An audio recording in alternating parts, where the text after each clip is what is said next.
Hello. ఇన్స్టెంట్గా వెంటనే మనకి కారపు దోశ కావాలి అంటే, క్రిస్పీగా కావాలంటే నేనైతే ఒక గ్లాస్ మినప్పప్పుకి 3 గ్లాసులు బియ్యం వేసి అటుకులు మెంతులు క్రిస్పీగా రావడానికి అక్కడ వేసి నానబెట్టుకుంటాను.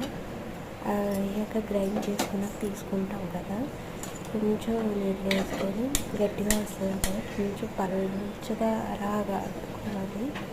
పెనం వేడెక్కాక కొంచెం అటు చివరిలో వేగుతుందనగా అప్పుడు నూనె వేసుకొని తీసుకుంటాం కదా. నూనె వేసాక మనం వాటి మీద ఇడ్లీ కార పౌడర్ అని అమ్ముతారు. ఆ దోశ మీద కార పౌడరు వేసుకున్నట్టయితే ఇంకా క్రిస్పీగా ఉంటుంది దోశ అనేది, కారపు దోశ అవుతుంది.